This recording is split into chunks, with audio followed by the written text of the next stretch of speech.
Bismillahirrahmanirrahim. Assalamualaikum warahmatullahi wabarakatuh.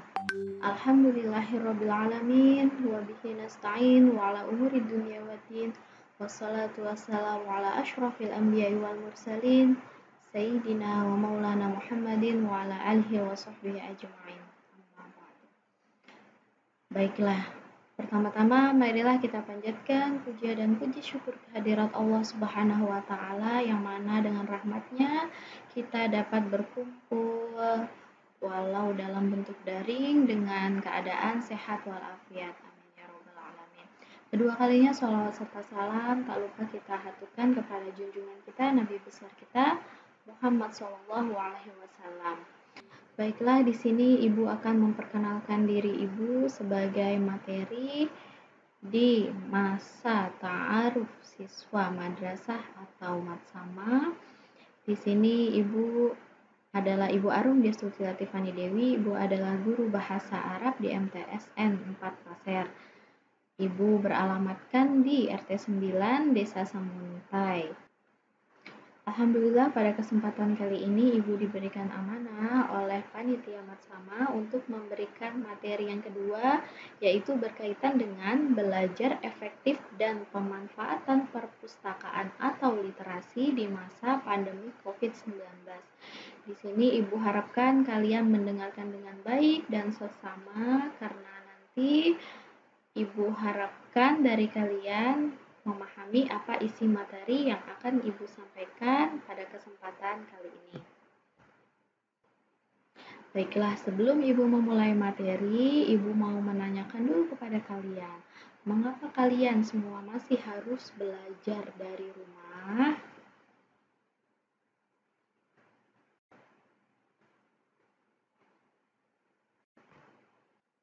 Jawaban dari pertanyaan tadi, pasti kalian semua sudah pada mengerti dan paham bagaimana kondisi kita di Indonesia ini, khususnya di Kabupaten Pasir dan di Samuntai ini, masih banyak kasus COVID-19 yang masih terjadi di mana-mana.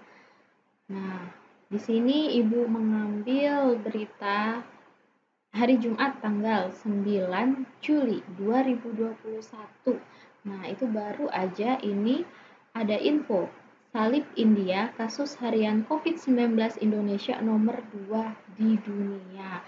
Jadi kalian sudah paham gimana sih COVID-19 itu menyebar di masyarakat Indonesia, dan itu tidak memandang mau itu anak-anak, remaja, atau dewasa. Maka dari itu kita wajib masih harus untuk belajar dari rumah. Nah, untuk berita yang selanjutnya itu Ibu ambil juga di hari Kamis tanggal 8 Juli 2021. Nah, situ update corona untuk rekor ganda COVID yang positif itu menembus 38.391 kasus, dan yang sembuh itu ada 21.185. Jadi bisa kalian lihat sendiri, kasus COVID itu masih banyak dan masih ada sampai saat ini. Nah, jadi udah banyak yang masuk rumah sakit, sudah banyak yang kritis, dan apalagi sudah banyak yang meninggal akibat COVID-19. Tetapi Ibu harapin meskipun COVID-19 itu ada di mana-mana, jika kalian menjaga kesehatan dan patuhi protokol kesehatan dengan baik, insya Allah kita akan terjaga dari yang namanya COVID-19. Di sini Ibu akan menguraikan cara-cara belajar yang efektif di masa pandemi.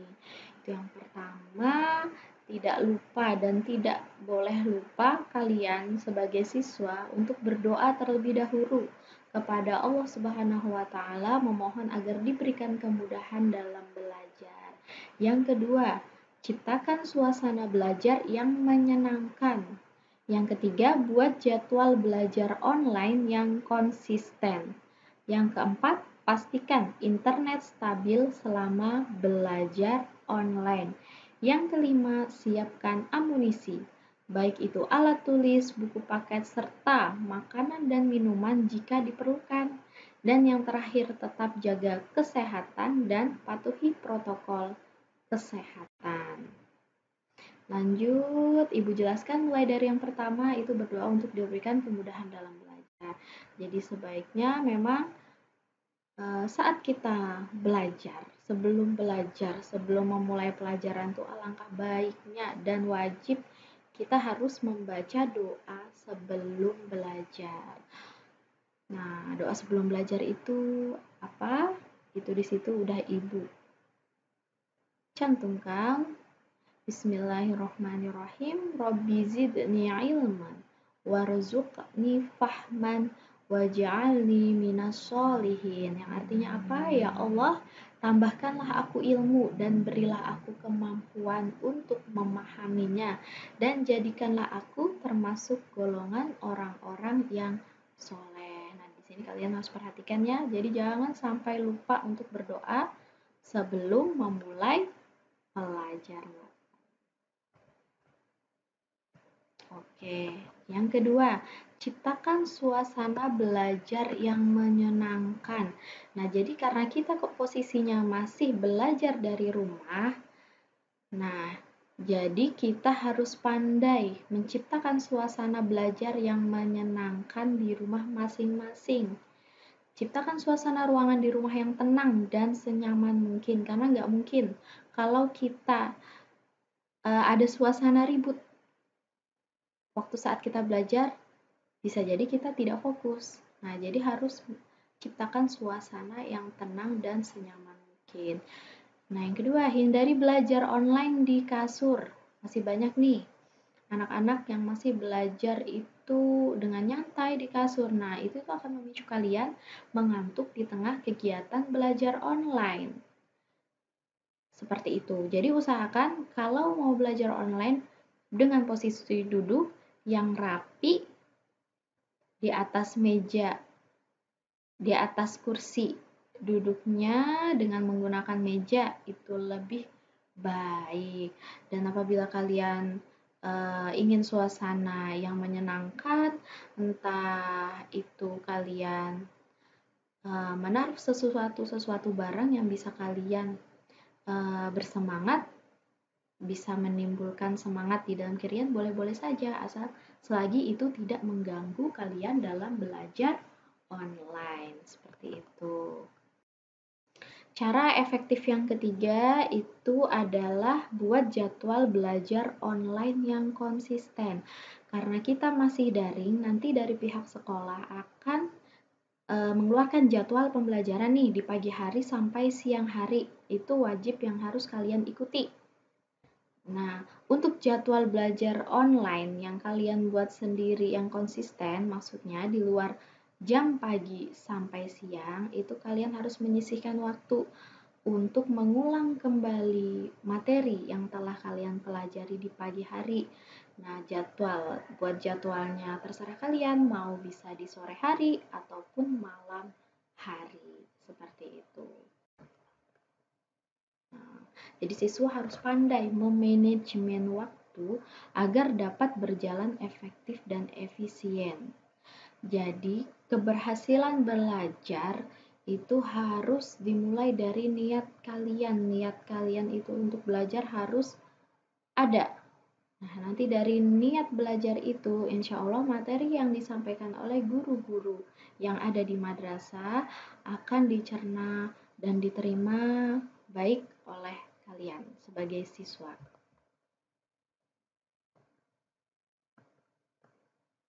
Yang keempat, pastikan internet stabil selama belajar online. Nah, ini masih banyak yang terjadi di kita, di masyarakat, di lingkungan sekitar kita itu ada yang ada internetnya, ada yang tidak. Nah, apabila kalian memakai WiFi, kondisikan stabil. Dan apabila kalian memakai paket data, carilah tempat-tempat kalau bisa di rumah sendiri internet yang stabil, dan apabila di rumah itu internetnya tidak stabil, maka kalian harus mencari tempat nih yang pintar.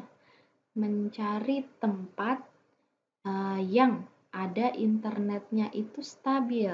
Boleh di tempat keluarga, tapi tetap dengan menjaga protokol kesehatan ya.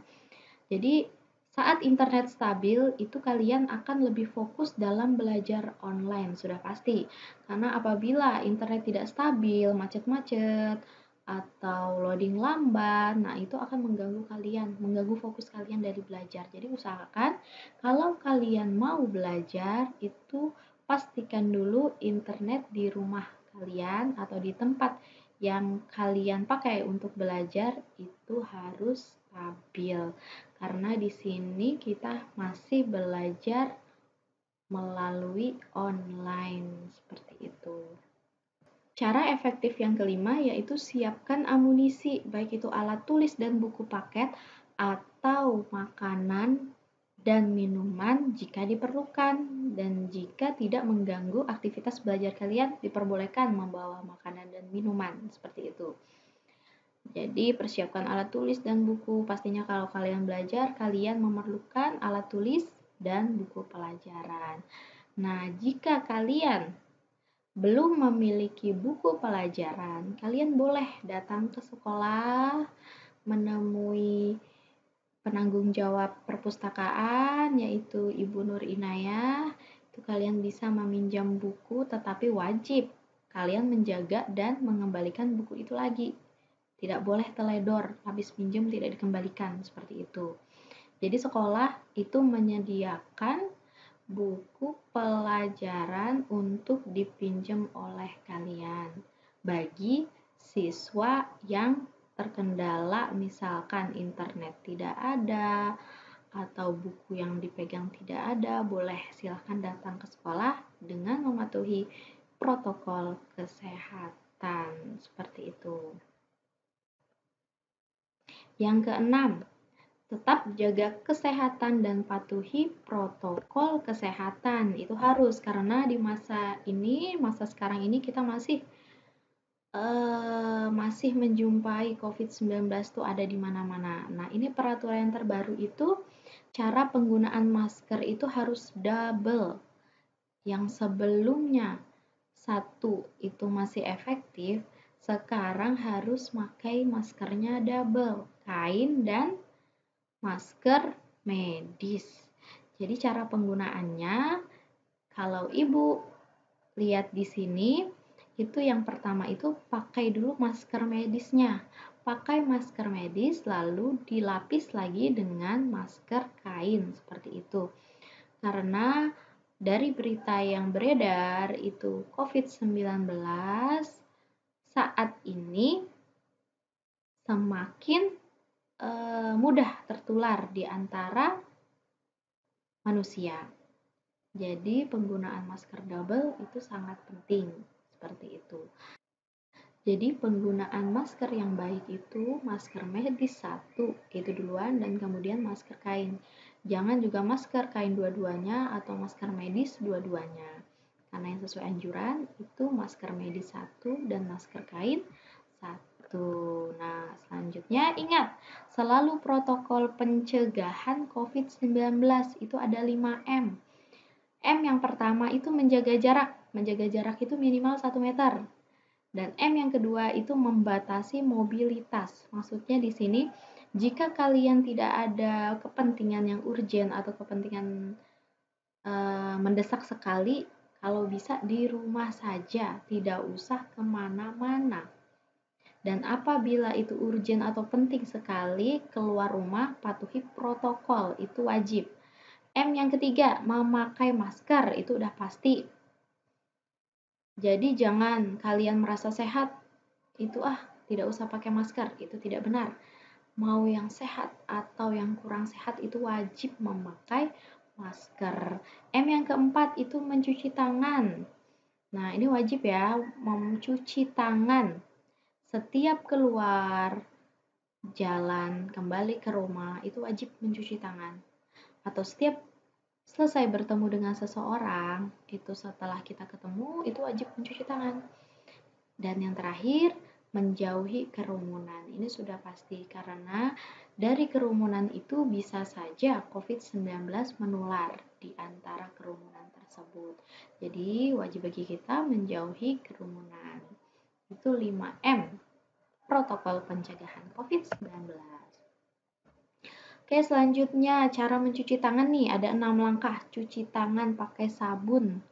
Bisa kalian lihat di situ, gosok kedua telapak tangan, punggung tangan secara bergantian, gosok sela-sela tangannya, posisi kunci tangan seperti itu, lalu putar jempol ke dalam secara bergantian, dan yang terakhir gosok ujung jari bergantian, habis itu baru dibilas. Nah, itu adalah 6 langkah cuci tangan yang benar. Dan yang terakhir itu ada stay at home, pray at home. Jadi karena COVID-19 sedang naik di lingkungan kita, maka lebih baik stay at home, pray at home. Jadi lebih baik di rumah dan beribadah, sholat pun juga di rumah. Tetapi jika kalian ingin beribadah di musola atau masjid, jika di lingkungan kalian memperbolehkan, tidak apa-apa, tapi tetap memakai protokol kesehatan menggunakan masker seperti itu. Sampai sini bisa dipahami cara-cara yang efektif dalam belajar di masa pandemi. Coba selanjutnya, Ibu akan memperlihatkan sebuah video. Kalian wajib simak dan perhatikan apa maksud dari video tersebut.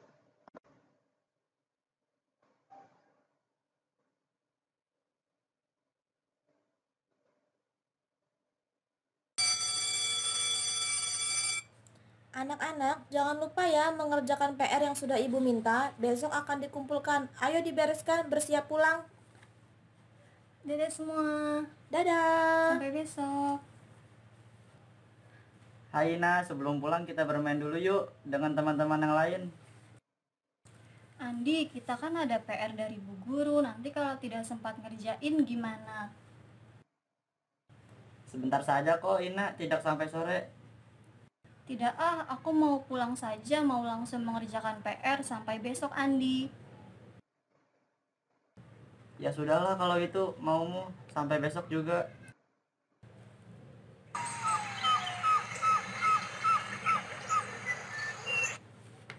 Wah, PR nomor 4 susah sekali. Coba aku lihat catatan yang diberikan Bu Guru dulu. Harus semangat nih mengerjakannya sampai bisa. Oh iya, soal ini kan sudah pernah dicontohkan Bu Guru. Untung tadi aku memeriksanya dulu.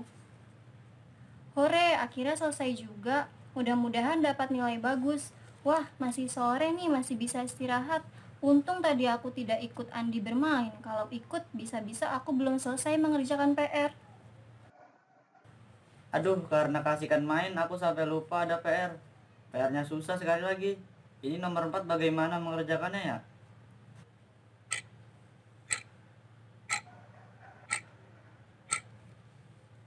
Ya ampun, sudah pukul 10 lagi. Ah, sudahlah aku mengasal saja isinya. Habis aku tidak tahu bagaimana mengerjakannya.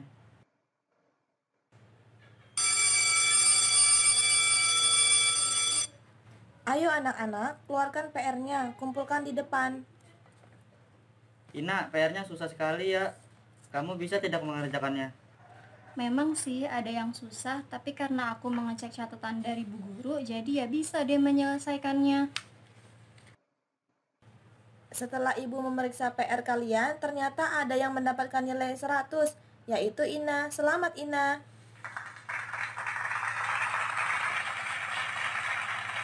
Selamat ya Ina, kamu mendapatkan nilai bagus. Kamu pasti belajar dengan sungguh-sungguh. Terima kasih Bu. Iya, saya memang mengerjakan PR dengan sungguh-sungguh.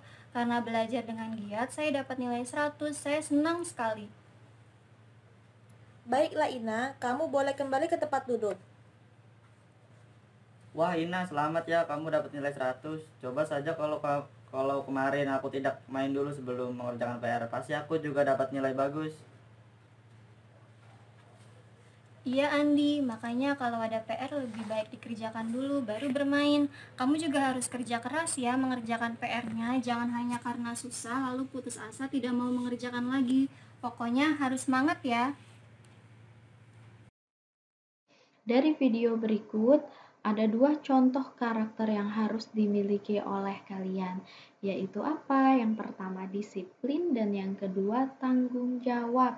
Jadi sebagai siswa itu kalian harus memiliki 2 contoh karakter ini. Masih banyak karakter lainnya, tetapi yang bisa kita ambil dari video berikut tadi itu ada sikap disiplin dan sikap tanggung jawab. Jika kalian memiliki sikap disiplin dan tanggung jawab, maka kalian akan mudah mengikuti proses pembelajaran selama kalian belajar di madrasah ini. Kalau kalian mau berhasil, maka kalian harus bersungguh-sungguh, tanggung jawab.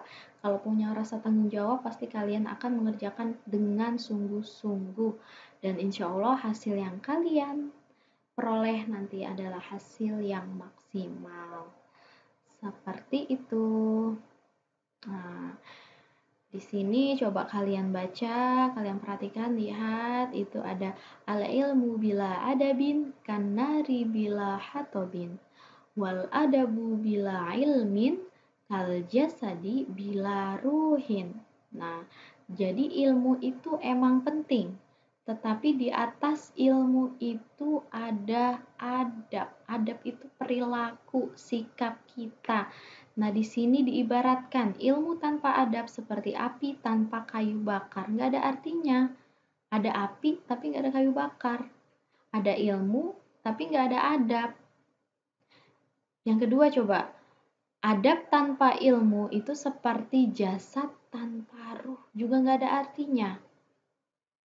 Ada adab tapi nggak ada ilmunya. Itu seperti jasad, seperti tubuh kita, nggak ada ruhnya. Kalian paham? Jadi di sini ilmu dan adab itu harus berjalan beriringan, harus seimbang. Jangan ada ilmu tapi nggak ada adabnya, dan jangan juga ada adab tapi nggak ada ilmunya. Kalau ilmu dan adab itu perilaku. Jadi kalau ilmu dan perilaku kita itu berjalan seimbang, insya Allah kita akan memperoleh derajat tinggi di mata Allah Subhanahu wa taala. Jadi di sini perhatikan baik-baik. Jika kalian pintar tapi kalau kalian tidak menghormati guru, itu sama saja tidak ada nilainya di mata Allah Subhanahu wa taala. Jadi di sini kalian ilmu itu penting, tetapi adab pun juga penting, dan adab di sekolah itu tolong perhatikan. Hormati guru, hargai teman, seperti itu. Jadi Ibu harap kalian peserta didik baru Madrasah Tsanawiyah Negeri 4 Pasir, kalian semua memiliki ilmu yang bermanfaat dan adab akhlak yang mulia. Jadi cukup sekian materi yang Ibu sampaikan untuk kesempatan kali ini. Kurang lebihnya Ibu mohon maaf.